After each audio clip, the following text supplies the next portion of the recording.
Churchill did it quietly at first, a hand around her wrist, fingers pressing down until the bones shifted against each other and the champagne glass nearly slipped from her grip.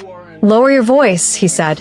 "You're embarrassing yourself." Francisca did not lower her voice.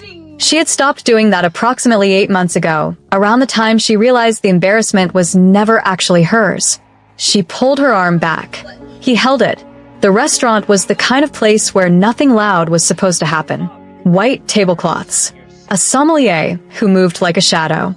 Imported glassware that caught the light from 16 different angles. The kind of room that cost Churchill 3 weeks of planning to get a reservation in, which Francisca had privately noted was the most effort he had put into anything involving her in over a year. "I said," Churchill said, his voice dropping in a way that had once frightened her. "You are embarrassing yourself." He raised his free hand. He did not finish the motion. Something stopped it. Not a wall. Not a bodyguard. One hand, tattooed from the wrist to the elbow, closed around Churchill's forearm with a grip so precise and so final that the motion simply ceased to exist. Churchill turned. The man behind him was not what the room would have expected.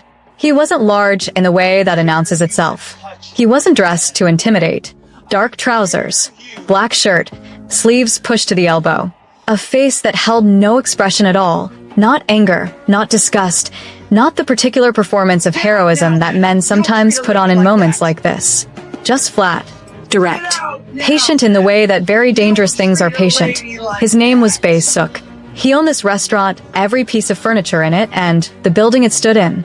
He had been sitting at his corner table since 7:15 with a glass of water and a contract he had stopped reading 40 minutes ago, because something at table 9 had taken his attention and quietly refused to give it back. He had watched the whole evening. The way Churchill touched Francisca's wine glass before she could reach for it. The way he finished her sentences with the wrong endings. The way she kept rebuilding her posture every 20 minutes, spine straight, chin level. Eyes clear, as though she was bracing for something she already knew was coming. When Churchill's hand went up the second time, Bae Suk was already standing. He did not hurry. He never needed to. He looked at Churchill the way you look at a calculation that has already been completed. "Take your hand off her," he said, "and then leave." Churchill's body obeyed before his mind had finished deciding whether it wanted to. Bae Suk released him, watched him step back. Watched the pride try to reassemble itself and fail. Then he turned to Francisca. Her cheek was flushed. Her jaw was set. Her eyes were doing the careful, furious work of refusing to produce tears in front of 60 strangers and their recording phones, which Bae Suk recognized immediately as one of the more impressive things he had witnessed in a room that had seen considerable things. She was still holding her wrist where Churchill had gripped it. "Do you want to leave?" Bae Suk asked. His voice was low, unhurried. The voice of a man who has never once needed volume to be taken seriously. Francisca looked at him, this stranger in his own restaurant who had intervened without spectacle, without performance, without making her feel like a woman being saved rather than a woman being seen. She looked at him the way you look at something unexpected that turns out to be exactly what you needed. "Yes," she said. She let go of her wrist, picked up her coat from the back of the chair. Walked out with her spine straight and her chin level, past the recording phones and the frozen staff and the piano music that had never quite stopped. Bae Suk watched her go. He went back to his table, picked up the contract, set it back down. He did not read a single word of it for the rest of the evening. What you just witnessed has a clinical name, coercive control. It rarely begins with violence. It begins with volume management. Who speaks, when, at what level? Research shows coercive relationships follow escalation cycles identical to those depicted in The Fall, the BBC thriller where a detective notes that domestic predators don't snap. They practice. And that is only where it starts. Because Bae Suk didn't intervene because he's a good man, though he might be. He intervened because he had been watching Francisca all evening, and some part of him had already made a decision that the rest of him hadn't caught up to yet. What follows is not a clean rescue story. It is a woman dismantling the version of herself she built for the wrong person. It is a man with complicated power learning that the one thing he cannot control is the one thing he actually wants. And somewhere in the middle of all of that, betrayal from the person she trusted most, a war Churchill starts that he cannot finish, and two people who keep meeting for coffee and pretending it's about nothing. If you are here for that, for the slow burn, the dangerous men with hidden codes, the women who do not wait to be rescued, subscribe right now because Soul Noir Stories is exactly where you belong. Drop a comment and tell me, where in the world are you listening from right now? Are you at work with one earbud and hoping nobody notices? In bed at 2 in the morning when you swore you'd sleep early? On a commute using fiction to survive the day? Tell me where you are. I will read every single one. The car Bae Suk arranged was black, silent, and did not ask her anything. That was the first thing she noticed. The driver kept his eyes forward and his partition halfway up and made no attempt to fill the space with conversation or sympathy or the particular kind of concerned attention that strangers perform when they have witnessed something they will be describing to other people for the next several weeks. Francisca sat in the back seat and watched Seoul move past the window. It was 9:43 on a Tuesday night, and Cheongdam was still lit like a stage set. Boutique windows throwing gold light onto wet pavement, couples moving in and out of restaurants that cost more per head than her first Seoul studio had cost per month. She had loved this neighborhood once, in the uncomplicated way you love a city when you are new to it, and it hasn't asked anything difficult of you yet. She pressed 2 fingers against the inside of her wrist where Churchill's grip had been. There was no bruise yet. There would be one by morning. She knew the geography of this, had learned it the way you learn something you never wanted to know. A pale wash of green and yellow along the radius bone. Nothing dramatic. Just evidence. She took her fingers away. The city kept moving. She had not cried in the restaurant. She was aware of this as a fact about herself rather than an achievement. The tears had been there, fully formed, pressing against the backs of her eyes with considerable force, but something older and more structural than willpower had held them. 2 years of practice. The specific discipline of a woman who learned early that public emotion is reframed as instability by the people who caused it. Churchill would already be managing the narrative. She knew the sequence, the calls to their mutual contacts, the careful language about stress and misunderstanding and Francisca's difficulty with conflict. He had used that phrase before. Her difficulty with conflict. As if conflict was a weather system she generated rather than a response to what he aimed at her. The car turned onto her street. Her studio was on the 4th floor of a narrow building sandwiched between a dry cleaner and a bubble tea franchise that had been under renovation for 6 months. She had chosen it because the light came in from the east and because the landlord had agreed to let her paint one wall the color of unbleached linen, and because it was hers, entirely, completely, without negotiation hers, in a city where she was still learning to take up space. She paid the driver. He nodded without turning around. Upstairs, she did not turn on the overhead light. She moved through the studio by the glow of the city coming through the large east-facing windows and stood in the middle of the room surrounded by the current collection, 14 garments in various stages of completion, hanging from the ceiling rail like a silent audience.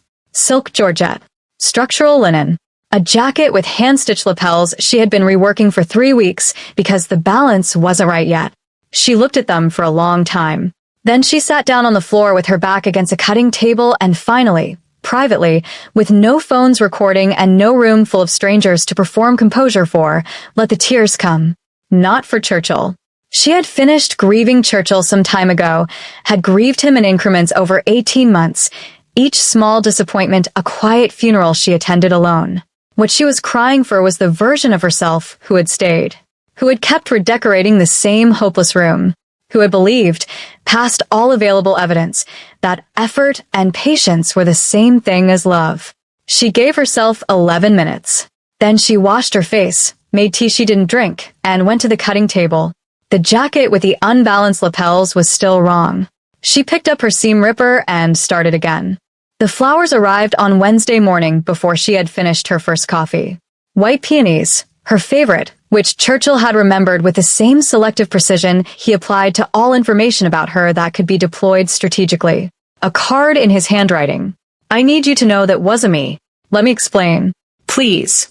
Francisca read it once, set it on the counter, and went back to her coffee. The second delivery came that afternoon. A box from the French patisserie near Upgujong that she had mentioned once, 8 months ago, in passing. Macarons in 6 flavors, packed in tissue paper the color of sage. No card this time. Just presence. Just the reminder that he paid attention when it suited him. By Thursday, the mutual friends had been mobilized. Ji-young called first, Churchill's colleague's wife, a woman Francisca had always found pleasant in the frictionless way of people who avoid opinions. She spoke carefully about stress and pressure and how Churchill had been struggling professionally, as though professional struggle was a reasonable explanation for a man's hand around a woman's wrist in a public restaurant. Francisca listened to the full speech without interrupting. It was a practiced speech. It had structure. "I appreciate you calling," she said, when it was finished. She did not say anything else. Ji-young filled the silence with 3 more sentences and then ran out of material and said goodbye. Francisca put the phone down and made a note in her planner. Ji-young, Churchill's messenger. File accordingly. She had started keeping notes the morning after.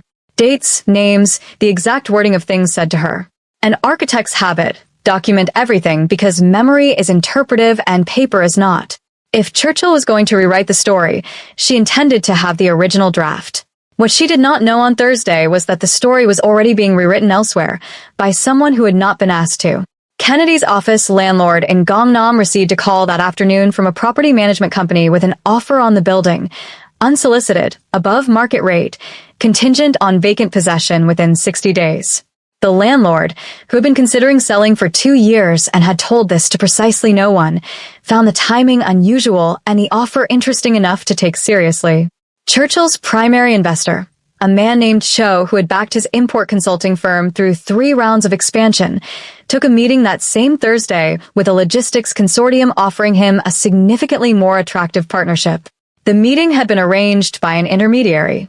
The intermediary worked for a company whose parent entity was registered in Busan. Churchill didn't know any of this yet. He was still on the apology tour. By Friday, the tour had reached its final form, a message sent at 11:47 at night, when his calculation of her resistance had apparently concluded that vulnerability was the next tool. "I know I don't deserve another conversation. I just need you to know I've never felt this way about anyone. What you bring out in me scares me sometimes. That's not an excuse. I know it's not, but I need you to understand where it comes from." Francisca read it in the morning with her coffee. She had seen this message before.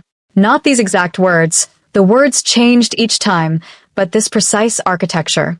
The partial acknowledgement. The pivot to his emotional complexity. The reframe that made his behavior a symptom of how much he cared, which made her the cause, which made her responsible for managing it. She had read enough to recognize the structure even when the vocabulary changed. She deleted the message and opened her design software. The jacket's lapels were finally balanced.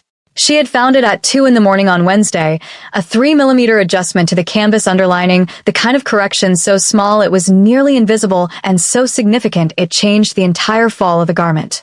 That was the thing about structure. The error was never where you first looked for it. She was still thinking about that when her phone rang with a number she didn't recognize. Seoul area code. She almost didn't answer. "Miss Francisca." The voice was low, unhurried, and immediately familiar in the way that things are familiar when they have already changed something in you. "This is Bae-suk. I wanted to check that you arrived home without difficulty on Tuesday evening." She set down her coffee. Outside, Seoul was doing its usual Wednesday thing, loud and layered, and completely indifferent to the small, significant moments happening inside its buildings. "I did," she said. "Thank you for the car." A pause. Not uncomfortable. The pause of someone who does not fill silences out of social anxiety. "There's a coffee shop," he said, 2 streets from your studio. "I'll be there Saturday morning if you'd like to talk." He did not ask if she would come. He did not add pressure or charm or the particular warmth men sometimes manufacture to make a request sound like an offer. He simply told her where he would be. "All right," Francisca said. She didn't know why she said it. Or rather, she knew exactly why and was not yet ready to look directly at the reason. She hung up and went back to the jacket. The lapels were perfect. Everything else was considerably more complicated. The video surfaced Friday morning. Francisca found it the way most people found things they weren't looking for, through someone else's urgency. Dana sent it at 7:42 with 3 question marks and no other context, which was its own kind of context. Francisca was still in bed, east light coming through the blinds in thin horizontal lines, and she watched the 43-second clip on her phone with the sound off because she already knew what it sounded like. The angle was from table 11, slightly elevated, slightly left of center, the kind of accidental framing that a film student would have spent an afternoon trying to recreate. It caught everything. Churchill's hand on her wrist. The moment his other hand rose. The arrival of Bae-suk from the right edge of the frame. Unhurried, precise, one hand closing around Churchill's forearm with the finality of a door being shut. It caught her face. That was the part she watched twice. Her own expression in the 2 seconds before Bae-suk reached Churchill. The particular arrangement of a woman who has already survived the moment and is simply waiting for her body to receive the confirmation. Jaw set. Eyes clear. Spine absolutely vertical. She looked, she thought, like someone who had been practicing for this without knowing she was practicing. The caption read, "This man said absolutely nothing and said everything." Seoul, who is he? 47,000 shares by the time she finished her coffee. Here is something most people don't know about viral moments. The human brain processes images 60,000 times faster than text. Which means 60,000 people had already formed a complete emotional opinion about what happened at that table before a single word of caption had been read. By noon the number was larger, and the story had acquired the particular momentum of things the internet decides matter. Fashion blogs had identified her label from the dress she was wearing, a piece from her own collection, which she noted with the distant professionalism of someone watching their own life from a slight remove. 3 journalists had emailed her studio address. One of them was from a publication she actually respected. She did not respond to any of them. What she did instead was search Bae-suk's name. She had told herself she wouldn't. She had maintained this position for approximately 72 hours, which she considered a reasonable display of self-discipline given the circumstances. The results loaded in under a second. Bae-suk Lim, 34 years old. Sole proprietor of 3 restaurants in Seoul, 1 in Busan, 1 in Tokyo. Board member of Lim Consolidated Logistics, which, when she clicked through, turned out to be not a logistics company in any ordinary sense of the phrase, but the infrastructure through which approximately 31% of South Korea's domestic freight moved. Ports. Cold chain networks. Last-mile distribution across 6 metropolitan areas. His father, Lim Jae-won, had built it. Bae-suk had spent 8 years quietly repositioning it. There was a profile from a Korean business journal, 3 years old, with a photograph she almost didn't recognize him from, suit, formal setting, the particular flatness of expression that people wear when they know a camera is present and have decided to give it nothing. The journalist had described him as notoriously private and structurally significant, which Francisca thought was the most compressed, accurate description of a person she had ever read. She closed her laptop, sat with it for a moment, then opened it again and reread the part about the logistics network because she wanted to be sure she had understood it correctly. She had. The man who had handed her into a car on Tuesday night controlled the physical movement of a third of this country's goods. And he had been sitting at a corner table eating alone and not reading his contracts and watching Churchill grip her wrist. She thought about Saturday morning. She thought about the coffee shop 2 streets from her studio. She thought about the fact that she had said all right without hesitating and that this was information about herself she was not entirely sure what to do with. Her phone rang. It was Dana, calling this time instead of texting, which meant the 3 question marks had not received a satisfying answer and Dana had run out of patience with ambiguity. Francisca picked up. "I've seen it," she said, before Dana could start. "The whole internet has seen it." Dana's voice had the particular frequency of someone performing concern while also being genuinely electrified by proximity to drama. "Are you okay? What do you need?" "Who is that man, Fran? Because I've been trying to find out since 7 this morning, and the trail goes cold in a way that is not normal for a restaurant owner." "His name is Bae-suk," Francisca said. "He owns the restaurant." "I know he owns the restaurant. I mean, who is he?" "I know what you mean." A pause. "And," Dana said. Francisca looked at her laptop screen, at the business journal photograph, at the flat, careful eyes of a man who had apparently decided to give nothing away for years and had then stood up from a corner table on a Tuesday night and given quite a lot away in 43 seconds. "I'll let you know," she said, after Saturday. "You didn't stumble onto this channel by accident. You were looking for something that actually moves you, and now you've found it. Don't lose it." Subscribe right now, hit the notification bell, and become part of a community that lives for stories this good. Tell me in the comments, what was the moment that got you? I want to know. I'll be there waiting. Churchill found out about the office on Monday. His landlord called at 9 in the morning, apologetic, slightly formal, using the particular tone of someone delivering news they are aware is inconvenient, but have already decided to accept. There had been an offer on the building, above market.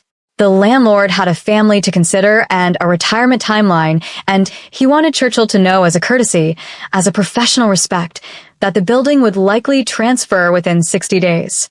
Churchill thanked him, hung up, sat at his desk for a moment in the way that people sit when they are recalibrating. Then he called his lawyer, who told him his lease contained a standard vacant possession clause that he had signed without querying 4 years ago because the building had seemed permanent and permanence had seemed like a reasonable assumption at the time. By Tuesday, he had called 3 alternative offices in Gangnam. 2 were unavailable. 1 was available, but the management company required new financial references, a process that his contact there mentioned apologetically could take several weeks given some anomaly in the initial credit assessment that nobody could quite identify the source of. Churchill was not a stupid man. He understood patterns. He just didn't yet understand the scale of what he was looking at. Cho called Wednesday morning. Gentle, professional, the voice of a man who has made an uncomfortable decision and prepared thoroughly for the conversation. He was redirecting his investment portfolio, a consolidation. Nothing personal. Churchill's firm had performed adequately. It was simply a question of alignment and long-term strategy and a new partnership that required his capital to move. The new partnership, Churchill would later discover, was with a logistics consortium based in Busan. He sat with that information for a long time. Bae Suk had not raised his voice, had not made a single call that could be traced to him directly, had not, as far as anyone could document, done anything at all since Tuesday evening except return to his corner table and decline to read his contracts. This was, Francisca would later understand, precisely how he operated. Not through force, through architecture, through the patient rearrangement of the structures that other people's stability depended on, until one morning those people woke up and discovered that the floor they had been standing on had quietly been relocated. Churchill began asking questions on Thursday. He asked Jiyoung's husband, who knew people. He asked a former business partner with connections in Gangnam's property sector. He asked carefully and indirectly, the way you ask when you are not ready to admit you already know the answer. What came back was partial and secondhand and delivered with the careful neutrality of people who had looked at the shape of the thing and decided not to stand too close to it. Lim family. Busan originally. Logistics and infrastructure. The father built it. The son is different. Quieter. More patient. You don't want his attention. Churchill sat with this. You don't want his attention. He had had Bae Suk's attention since Tuesday. Since the moment in the restaurant when Bae Suk had closed his hand around Churchill's wrist and looked at him with that flat, complete, entirely patient expression and said leave. Churchill had left. His pride had been conducting a furious internal argument with that fact ever since. By Friday, he had made the decision that would later prove to be the most consequential mistake of his professional life. He contacted a man named Ryu, a business associate from 3 years ago, who occupied the particular professional category of people you call when you need something done that cannot be requested through normal channels. Ryu had connections to a faction that had been quietly positioning itself against the Lim family's infrastructure dominance for 2 years. They had resources and motivation and had been waiting for something usable, a pressure point, a vulnerability, a name. Churchill gave them a name. He gave them Bae Suk's. He told himself it was strategy, that he was protecting his business interests, that the Lim family's reach was itself a kind of corruption that someone was eventually going to challenge, and he was simply accelerating the inevitable. He did not think about Francisca as he made this decision, which was in itself a kind of answer about everything she had needed to know. Across the city, in a studio on the 4th floor of a narrow building between a dry cleaner and a bubble tea franchise, Francisca was preparing for Saturday morning. She had picked out what she was going to wear, then changed her mind, then gone back to the first choice because changing her mind about clothing was a thing she did when she was thinking about something else, and she was not going to be a woman who spent 40 minutes on an outfit for something that was, she reminded herself firmly, simply coffee. She went to bed, early. Lay awake for a considerable time. thought about logistics networks and corner tables, and the particular sound a door makes when someone closes it with absolute certainty. Eventually, she slept. The coffee shop was called Bora. It was the kind of place that had decided not to try. No exposed industrial piping, no curated vintage furniture, no handwritten menu board with seasonal offerings designed to be photographed. Just good light, small tables, and a woman behind the counter who had been making the same 3 drinks for 15 years and had perfected all of them. Francisca arrived 7 minutes early and chose a table by the window because she wanted to see him before he saw her, and then immediately recognized this as the kind of tactical thinking she had promised herself she wasn't bringing to what was. She reminded herself again. Simply coffee. Bae-suk arrived at exactly the time he had implied he would. He was dressed the way she was beginning to understand he always dressed. Dark trousers, a shirt with the sleeves already pushed up, no accessories except a watch that was expensive in the quiet way of things that don't need to announce themselves. He scanned the room once, found her, and crossed to the table without hesitation. He sat down. He did not open with an apology for the Tuesday incident. Did not perform concern about how she was doing in the careful way people perform it when they want credit for asking. Did not reference the video, which by Saturday morning had accumulated a comment section the length of a short novel. He said, "What do you usually order?" She said, "The barley tea. It's not on the menu." He looked at her for a moment. Then he turned and caught the eye of the woman behind the counter and held up 2 fingers. 2 barley teas arrived without further conversation. They drank them and talked about nothing urgent for a while. The neighborhood, the bubble tea franchise that had been under renovation for 6 months, a building 3 streets over that had recently sold and was being gutted and rebuilt in a way that was either going to be excellent or a disaster. No middle outcome visible. Francisca had opinions about the structural choices. Bae-suk listened to them with the complete attention of someone who finds the subject genuinely interesting, which she noted was rarer than it should have been. "You trained as an architect," he said. "Not a question." "Fashion design," she said. "But my father was a builder. I learned to read a structure before I learned to read a pattern." Something shifted in his expression. "Not much. Enough." "Busan," she said. "That's where you're from." "Originally." "What does originally mean for you?" He considered this with the seriousness it deserved. "It means the city made me and I left it, and it stayed in me anyway. The way places do." Francisca thought about Lagos. About the particular quality of its light in the early morning, golden and slightly hazy, the kind of light that exists nowhere else, and that she still sometimes reached for when she was working and needed to remember what warmth looked like. About the fact that she had been in Seoul for 3 years and had built something real here, and still occasionally woke up in the night with a specific homesickness that has no object, not for a place exactly, but for the version of yourself that existed there. "Yes," she said. "The way places do." They stayed for 2 hours.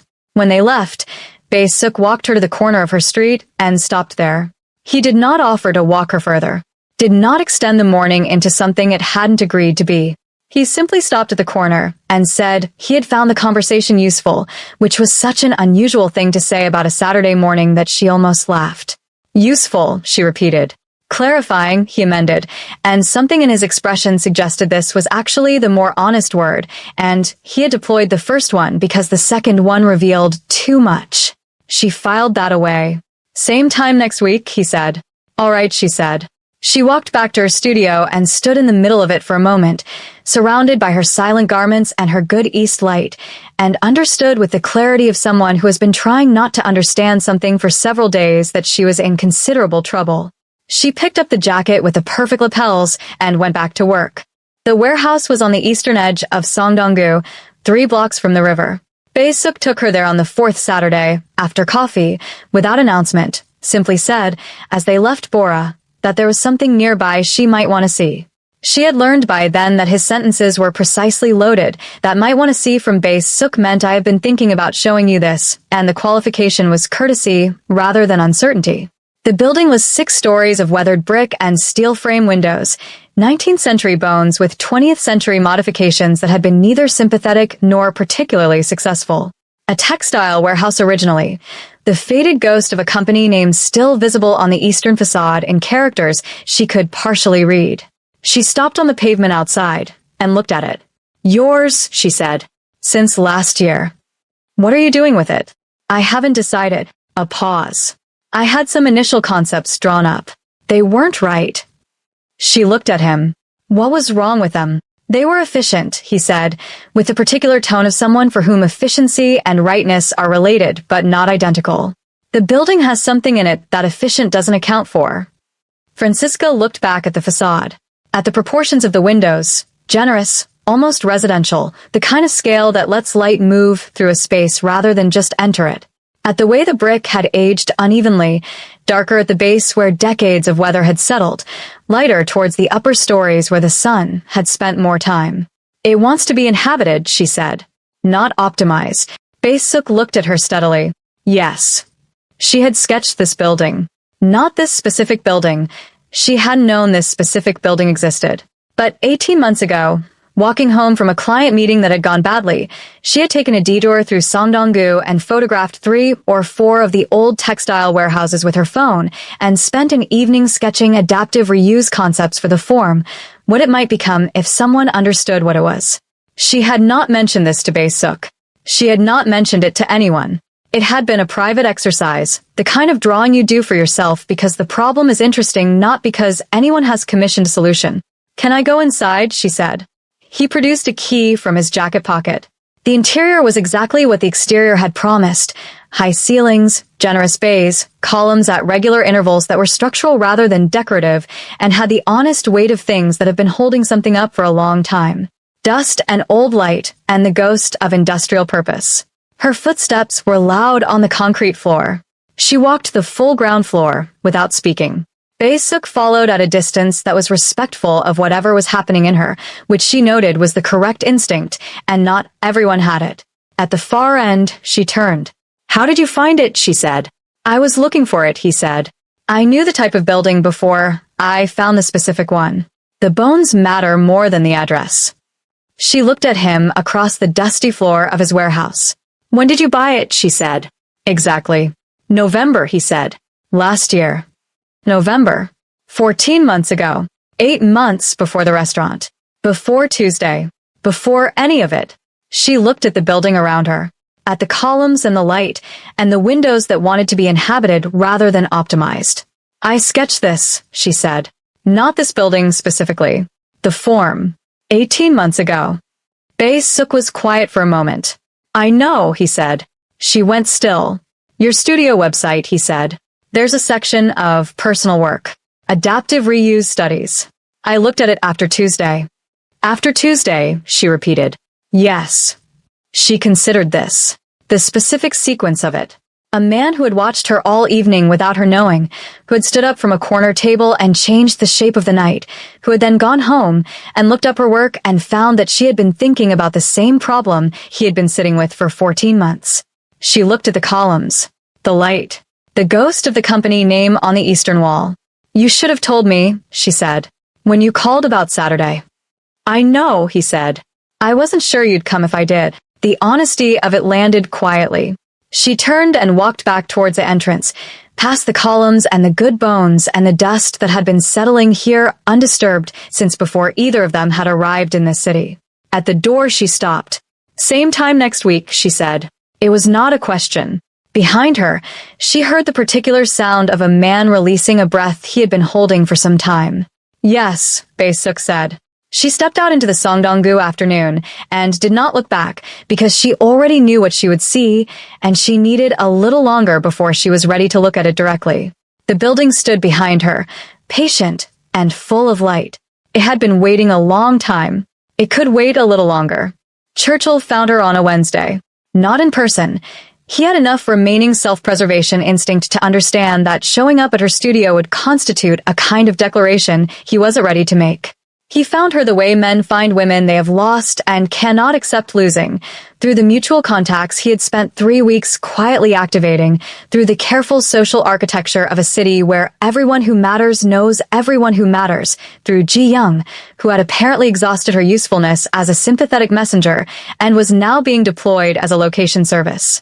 He called at 11:43 in the morning while Francisca was pinning a toile to her dress form and had both hands occupied and almost didn't answer. She answered. I need 10 minutes, Churchill said. Not to ask for anything. Just to say something I should have said 3 weeks ago. She recognized the construction. The preemptive disclaimer, not to ask for anything, that reframed the call as a gift she was receiving rather than a demand she was being subjected to.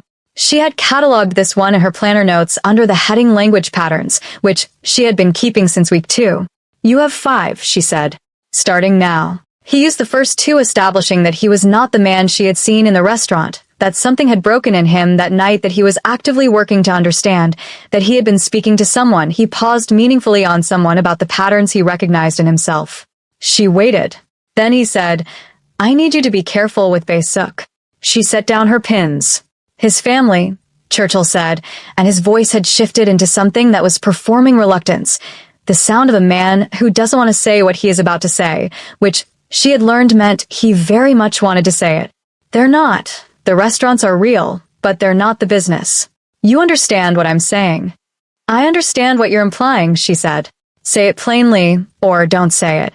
"Mafia," Churchill said. "Old connections. Infrastructure that isn't just logistics. His father's generation built things using methods that, Francisca, I'm telling you this because I don't want you in a situation you can't get out of." The concern in his voice was technically perfect. She thought about the restaurant, about the 43-second video, about her wrist and the pale yellow bruise that had faded by the end of week 1, about the 2 weeks of flowers and macarons and carefully mobilized mutual friends, and the 11:47 message about emotional complexity. She thought about Bae-suk, who had handed her into a car and not gotten in it, who had told her where he would be and not asked if she would come, who had stood in a warehouse and said, "I wasn't sure you'd come if I did," with the flat directness of someone who has decided that honesty is more important than strategy. "Churchill," she said. "Yes. If you want to discuss accountability, let's start the accounting with your hand." A silence. "That's not." "4 minutes 50, she said. "You said 10. You used 5. We're done."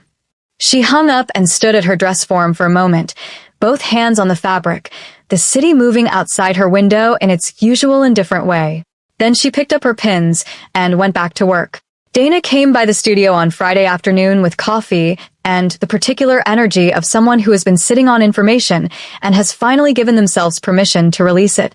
She was wearing a coat Francisca had made her 2 seasons ago, a camel double-face wool with a single brass closure that Francisca had spent 3 days perfecting. She noticed this. She noticed it the way you notice details when something in your body has decided to pay a different kind of attention before your mind has caught up to the reason. "Churchill called me," Dana said, setting the coffees on the cutting table. "He called everyone," Francisca said. "He asked about Bae-suk, about how often you two are meeting. Whether it's—" Dana paused, performed a brief consideration. "Whether it's moved beyond coffee." "What did you tell him?" "That I didn't know." Dana picked up her cup. "Which is true. I don't know. Has it?" Francisca looked at her oldest friend in Seoul, at the coat she had made her, at the careful arrangement of Dana's expression, the concern that was also curiosity, the loyalty that was also appetite. "No," she said. Dana nodded, sipped her coffee. Let the subject move on to other things. A client Dana had taken on, a gallery opening in Itaewon, whether Francisca had eaten today, which was Dana's standard maneuver for re-establishing the texture of normal friendship after a conversation that had contained something else. Francisca let her. She did not mention that she had been in Bae-suk's warehouse twice more since the first visit, that they had begun talking about the building's conversion with a specificity that had moved from hypothetical to something that had the feel of a plan. That on the last visit, he had brought her coffee from Bora in a paper cup because she had mentioned offhand that she always needed a second cup by 11, and he had simply remembered this and acted on it, quietly, without making it a declaration. She did not mention any of this to Dana. She wasn't sure why. She told herself it was privacy, the reasonable protection of something new and unfinished. Later, much later, she would understand it was instinct, the oldest and most accurate kind. Her body had known before her mind did. If your mother, sister, brother, father, child, your loneliness, your pride, or your hope showed up somewhere in this story, then this channel was built for you. Hit subscribe, ring the bell, and drop a comment telling me which part hit differently, because the best conversations happen right here, and I don't want you missing them. It happened on the 6th Saturday, over the second barley tea.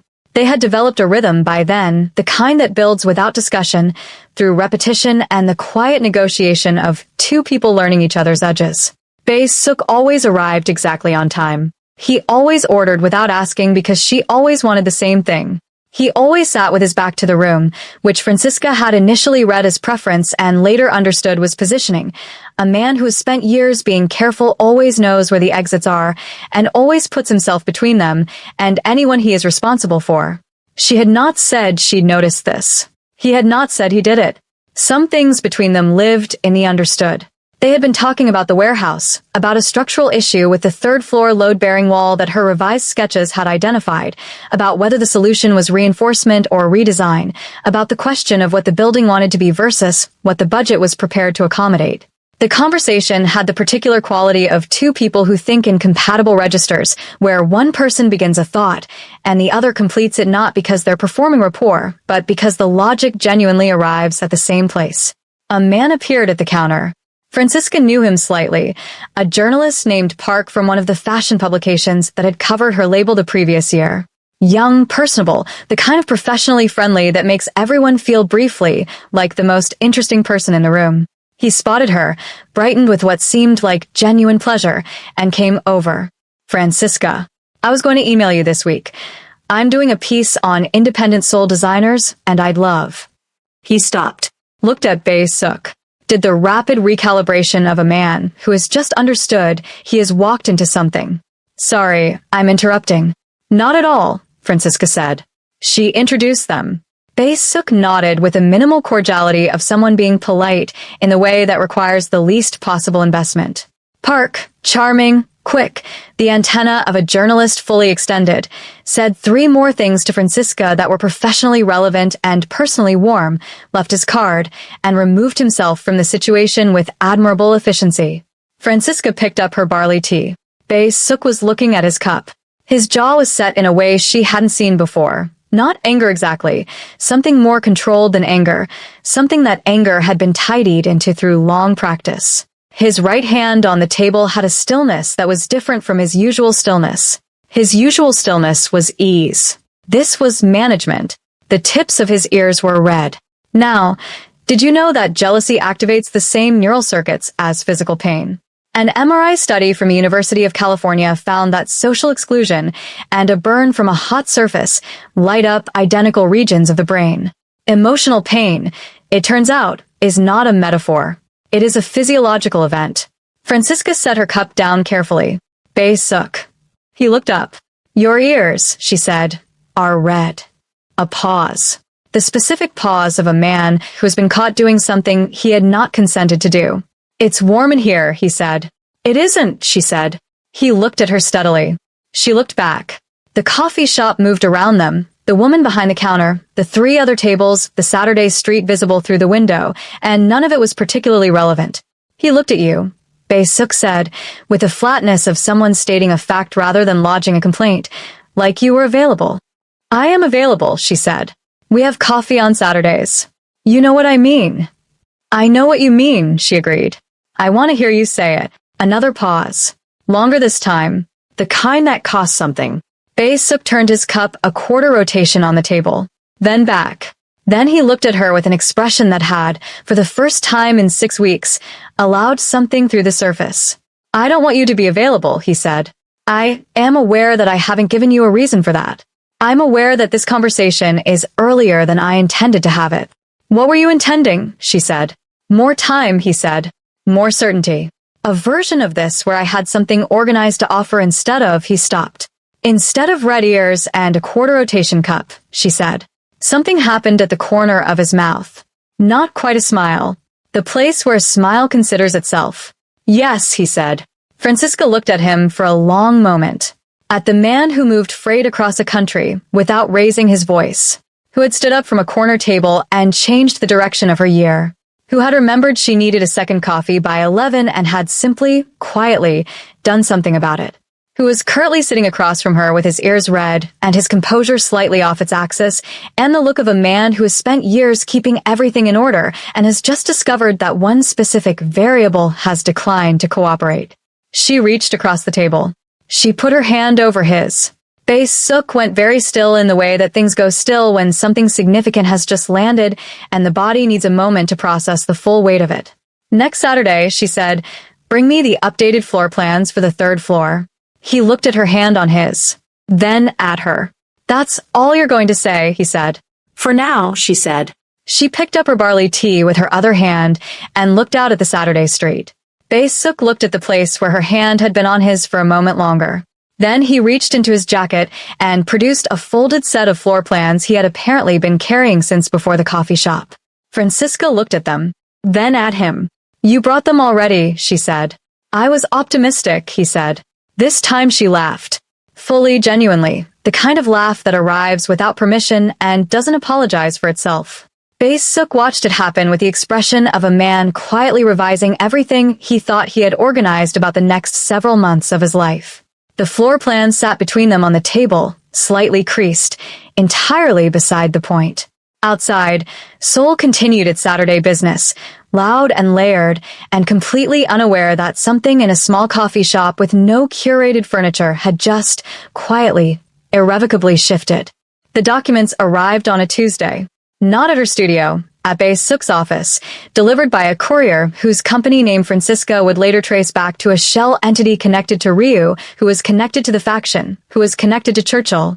The chain had 4 links and had been constructed to look like 3. Bae-suk's legal team identified the discrepancy in 40 minutes. The package contained photographs, internal communications, a partial map of the Lim Consolidated Network with annotations in a hand that was not Bae-suk's and not his father's, someone who had been given access by someone who had been inside. Bae-suk called her at 7 in the morning. He did not tell her what the documents contained. He said, "I need you to come to the office." Not the restaurant, the office. She heard the difference in his voice, not fear. Bae-suk did not appear to do fear in any conventional sense, but a compression, a tightening of the usual unhurried quality into something load-bearing. "I'll be there in an hour," she said. She was there in 40 minutes. His office was on the 14th floor of a building in Yeonggu that the lobby directory listed as a property consultancy. The room itself was sparse in the way of spaces belonging to people who do not need their environment to confirm their importance. A desk, 2 chairs, a window that looked out over the city with the particular clarity of high floors on cold mornings. He had the documents laid out on the desk when she arrived. She looked at them for a long time without touching them. "Churchill," she said, "through Ryu, through a faction that has been building a case against our logistics licensing for 2 years. They needed an internal source and a media contact." She looked at a specific photograph, then at a specific name on one of the internal communications. The name was Dana. Francisca stood with this for a moment. She had known, had suspected, had filed the suspicion in the back of her mind where she kept things she wasn't ready to examine, but knowing and seeing are different physiological events and her body treated them accordingly. A clean, cold drop in her chest. The feeling of a floor confirming what your foot already suspected. "How long?" she said. Not a question exactly. The design licensing, 18 months. The communications to Ryu, 8 weeks. The internal network information. Bae-suk paused. She had access to it, because I gave it to her. Francisca looked up. "She was feeding me information about you," he said, after the restaurant. "Your schedule, your state of mind, whether you were safe. I accepted it because it was useful, and I told myself the source didn't matter." He held her gaze with the flat steadiness she had come to understand was his form of accountability. It did matter. I should have questioned why she was offering it. The room was very quiet. "You used information about me," Francisca said, "gathered without my knowledge, from a person who was simultaneously selling me to Churchill." "Yes. And you're telling me this now because the documents make it impossible not to." A pause. "I'm telling you now," he said, "because you are about to be in danger, and I will not manage that danger while you are operating on incomplete information. You deserve the full accounting, even the part that reflects badly on me." She turned and walked to the window. Seoul spread below her in its usual magnificent indifference, cranes and glass towers, and the Han River catching the morning light in the middle distance. She had looked at the city from street level for 3 years, had learned its neighborhoods by foot, had built something real inside it. From up here it looked the way things look when you finally understand their actual scale. She thought about Dana. about the camel coat with a brass closure, about the years of coffee and crisis, and the specific intimacy of a friendship built in a foreign city where you are both far from home, about the licensing receipts she had found and said nothing about the instinct that had kept her from mentioning the warehouse visits, the second coffees, the floor plans. Her body had known. It had been trying to tell her for months. She turned back to the room. The journalist, she said. The one the faction has the media contact for. What's the story they're planning to run? Bae Suk told her. Infrastructure irregularities. Licensing impropriety. The kind of story that doesn't need to be true to be damaging. It needs to be published, and then it needs to be repeated, and then it needs to attach itself to the name long enough to do structural harm. When, she said. 10 days. She nodded, looked at the documents, looked at the window, looked at Bae Suk, who was watching her with the expression of a man who has placed his most significant liability on a table in front of someone and is waiting, without performance, to see what she does with it. I know this journalist, she said. Not the one they have. A different one, better sourced, wider readership, and she has been trying to get me on record since the restaurant video. Bae Suk was very still. Churchill's credibility is the load-bearing wall of their entire case, Francisca said. The faction's leverage depends on his testimony being usable. His testimony is only usable if no one has systematically documented his behavior pattern over 2 years. She picked up her bag. I have a planner, she said. Dates, names, exact language. 26 months of documentation, kept in an architect's habit, because I learned young that paper doesn't reinterpret itself. She looked at him. I'll write the story myself, she said. She publishes it. Churchill becomes unusable. The faction loses their witness and their credibility simultaneously. Dana becomes irrelevant because the licensing story dies with Churchill's reputation. Bae Suk looked at her for a long moment. Francisca, he said. Don't, she said. Don't tell me it's dangerous or complicated or that you have people who can handle it. I have been handled enough. This one is mine. Another silence. Longer than the others. Then Bae Suk crossed the room, not towards her but to the desk, where he picked up the full document package and held it out. You'll need these, he said, for corroboration. She took them. Their hands were both on the package for a moment. His letting go, hers taking hold, the brief overlap of contact in the cold morning light. The rooftop, he said. Tonight. There's something I want to show you. She looked at him. The warehouse, he said. The conversion permits came through this morning. I'd like you to see what it could become. She understood, as she had understood several things about this man, that he was not talking only about the building. Tonight, she said. She left with the documents under her arm, and the city spread below her and the clean, cold certainty of a woman who has finally, completely, stopped making herself smaller. That evening, the rooftop of the warehouse was lit by the city below and the December sky above, and a single portable heater Bae Suk had placed near the parapet with the quiet practicality of a man who had thought about what she would need before she arrived. She had sent the article out for that afternoon. 1,200 words, first person, the full accounting.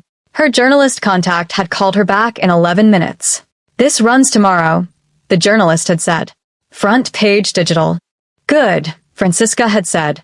Now she stood at the parapet with the conversion plans spread on a makeshift table, a crate, a board, 2 clips to hold the paper against the December wind, and looked at what Bae Suk's architect had proposed and what she had revised and what the building, given the right understanding, could actually become.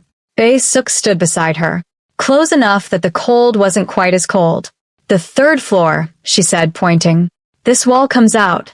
You lose 200 square feet and gain the sight lines through to the river elevation.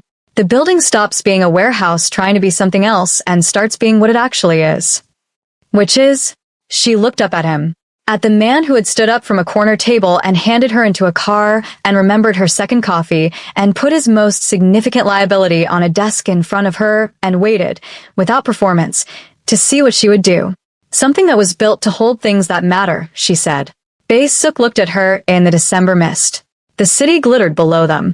Somewhere across Seoul, Churchill's phone was beginning to receive the notifications that would define the rest of his professional life. Dana had already left her apartment. Francisca knew this because Bae Suk's people had been watching, at her request, because she was thorough now, because she had stopped leaving doors open. I owe you an apology, Bae Suk said. For the information. For Dana. For the part where my methods and my intentions were not the same thing.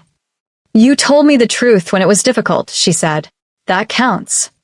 It doesn't cancel the other. No, she agreed. It doesn't cancel it. It just means we start the accounting from an honest number. He looked at her for a long moment. I think about you every day, he said. I want you to know that. Not as a declaration that requires anything from you, just as a fact I'm done not saying. She felt the December mist on her face and the heat from the portable heater at her back and the specific weight of a moment that has been approaching for a long time and has finally, without drama, arrived. I know, she said. I've been redecorating the same wall in my head for 2 months, and it keeps ending up in your colors. Something moved across his face. Something that had been behind everything else for a long time. He reached up and brushed the mist from her cheek with the back of 2 fingers, the same deliberate, precise gesture with which he did everything, the touch of a man who does not move without intention. She turned her face slightly into it. The building, he said quietly, needs someone who understands what it's trying to be. I know what it's trying to be, she said. So do I, he said. I'm not talking about the building. She looked at him. He looked at her. The December mist settled around them like the city was leaning in. She kissed him first. The article was published at 6 the next morning. Francisca was already awake. She read it the way you read something you wrote, looking not at the words, which you know, but at the shape of the thing, whether it holds the way you intended it to hold. It held 1,200 words and 26 months of documentation and the specific, unignorable credibility of a woman who kept records in an architect's planner because she had learned early that memory is interpretive and paper is not. By 8, it had been shared 40,000 times. By 10, Churchill's lawyer had issued a statement that was itself a form of confirmation, the particular defensive construction of language that everyone who has ever watched a crisis communication strategy recognizes as a man trying to rewrite a document that is already in print. By noon, the faction's media contact had quietly withdrawn the infrastructure story. There was nothing to attach it to anymore. Churchill was not a credible witness. He was a man whose behavior had been documented in first person, in sequence, with dates. A man who had spent 3 weeks sending macarons and 1147 messages to a woman whose wrist he had held until the bones shifted. The story did not run. Dana called at 2 in the afternoon. Francisca let it ring. She thought about answering, thought about what she would say and what Dana would say, and the long architecture of a friendship that had been built on genuine feeling and quietly undermined by Dana's specific quality of love. The kind that keeps you close and also keeps you useful, that gives and also quietly debits. She thought about the camel coat, about the brass closure she had spent 3 days perfecting for a woman who had been selling her designs and calling it loyalty. She let it ring. Dana did not call again. Churchill's office building transferred title on a Thursday in January. His investment portfolio, without Cho's backing, contracted by 60% in 6 weeks. The alternative offices in Gangnam remained unavailable in ways that continued to be difficult to trace. His social architecture, the carefully maintained network of mutual contacts and professional endorsements and club memberships that a certain kind of ambition requires, had developed gaps that widened quietly every week, the way structures develop gaps when the load-bearing elements are removed. He left Seoul in February. He did not say goodbye to anyone, which was, Francisca thought when she heard, the most honest thing he had done in 2 years. The warehouse conversion broke ground in March. Francisca stood on the pavement outside on the morning of the first day and watched the crew move in with the particular satisfaction of someone who has designed a thing and is watching it become real. The translation from paper to material, from intention to fact. Bae Suk stood beside her. He had been doing this more. Standing beside her, in the simple physical sense of the phrase, present without requiring the presence to be narrated or explained. At the warehouse. At the coffee shop, which they still attended every Saturday with the barley tea that wasn't on the menu. At her studio twice, where he had sat at the cutting table without speaking while she worked and had, without being asked, learned which thread rack was organized by weight and which by color, and had never once mixed them up. Small things. The kind of things that are not small. The third-floor wall comes out next week, she said. I know, he said. I'll be here. She looked at him. at the man she had not expected and had not planned for, and had built something real with anyway, in the incremental way you build things that last, not in a single declaration but in 200 small decisions, each one a choice to stay. Bae-suk, she said. Yes. I'm moving the studio. He turned to look at her. Into the warehouse, she said. 3rd floor, south elevation. The sight lines through to the river are, I want to work in that light. Something moved across his face. The thing that had been there since December, since the rooftop, since the floor plans on the coffee table, and the ears that were warm in a room that wasn't. The lease, he said, is yours. Whatever terms you want. I'll pay market rate, she said. I don't want a gift. I want a dress. Then you have one, he said. She looked back at the building. At the brick and the steel windows and the ghost of the old company name on the eastern wall that she had decided to restore rather than paint over, because the history of what something was belongs to what it becomes. The crew moved inside. The city moved around them. March light came off the river in long, clean lines. This was the part of the story, she thought, that people didn't tell enough. Not the dramatic intervention, not the slow burn, not even the December rooftop in the mist. This part, the ordinary Thursday morning where you stand beside someone on a pavement and watch something you built together become real, and understand that this is what you were working towards the whole time. Not rescue, not resolution, just this. Continued. She found the folder 3 weeks later. It was in the warehouse on the 2nd floor in a storage room that the crew had cleared and she had been using to stage material samples. A manila folder, aged and watermarked at one corner, sitting on a shelf that the foreman had told her hadn't been touched since the building changed hands 14 months ago. She almost left it. It wasn't hers. She opened it. Inside were architectural sketches. Hand-drawn, technically precise, the unmistakable work of a trained eye. Adaptive reuse concepts for the warehouse, what it might become if someone understood what it was. The proportions, the sight lines, the 3rd floor wall removed to capture the river elevation. Her concepts, her proportions, her solutions, drawn in a hand that was not hers. Dated 16 months ago.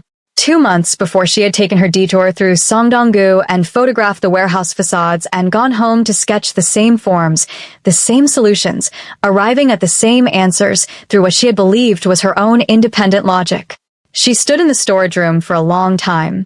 Then she took the folder downstairs, through the ground floor out the front entrance, to where Bae-suk was standing on the pavement reviewing a contractor's schedule. She held it out. He looked at it. Something crossed his face, not guilt exactly. The expression of a man who has been waiting for a specific conversation and had not known when it would arrive. These are mine, she said. These are my solutions. How did you have them 16 months ago? Bae-suk looked at the folder, then at her. My architect, he said carefully, sourced reference concepts during the initial brief. From published portfolios, student work, independent designer sites. My site, she said. My student portfolio. The work I did for my final year thesis. Yes. Which means, she said, that when you walked into that restaurant 14 months later, you already knew who I was. The pavement, the building, the March light off the river. All of it very still. I knew your work, he said. I didn't know you, Bae-suk. They are not the same thing. Did you know I was going to be in that restaurant? The question landed between them with the weight of everything that had happened since a Tuesday night in November, when a man had stood up from a corner table and changed the shape of her year. Bae-suk held her gaze. No, he said. I did not know you would be there. I knew your work. I had been trying to find a way to contact you about the warehouse for 3 months. When I saw you walk in, he stopped. When you saw me walk in, she said. I understood, he said, that the city had made a decision I hadn't. Francisca looked at him, at the folder in her hands, at the building behind him with its restored company name and its removed 3rd floor wall and its south elevation studio that was going to have the best river light in Songdong-gu. She thought about 16 months of parallel lines, 2 people arriving at the same answers through different entrances in a city that had apparently decided, without consulting either of them, that they were working on the same problem. She thought about the fact that she still did not know everything, that there were doors in this man that had not opened yet, rooms she hadn't been given access to, the full extent of what the Lim family's infrastructure actually meant, and what it had cost to build it. She thought about the folder. She thought about the fact that she was still holding it. I'm going to need, she said slowly, a complete accounting.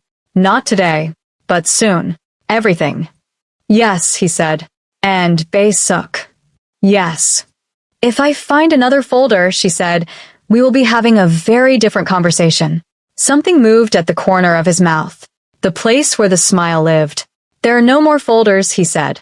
Good, she said. She tucked the folder under her arm, turned back to the building. The crew was working on the 3rd floor. The wall was coming out this week. By Friday, there would be sight lines through to the river, and the south light would move through the space the way she had drawn it. The way both of them had drawn it, separately, 16 months apart, arriving at the same answer. She walked back inside. Bae-suk watched her go. He stood on the pavement for a moment in the March light and felt, with the specific texture of a man who has spent his entire adult life controlling the architecture of every situation he inhabits, the particular and not entirely unpleasant sensation of something that had decided not to be controlled. He looked at the building. He looked at the door she had walked through. He reached into his jacket pocket and found, with the tips of his fingers, the edge of something he had been carrying for 3 weeks, a small, folded document that was not architectural plans, and was not a contract, and was not anything that could be filed under professional correspondence. He had not decided yet what to do with it. He was running out of time to decide. He put it back in his pocket and went inside. The March light followed him through the door. The building held it the way it had always been built to hold things that mattered, and did not let it go. If you have enjoyed this story so far, kindly subscribe and hit the notification bell to ensure you're part of the inner circle for every new release. Tell me your favorite part of the story and why you think it's the best. I'd be in the comments section watching and replying to all your messages.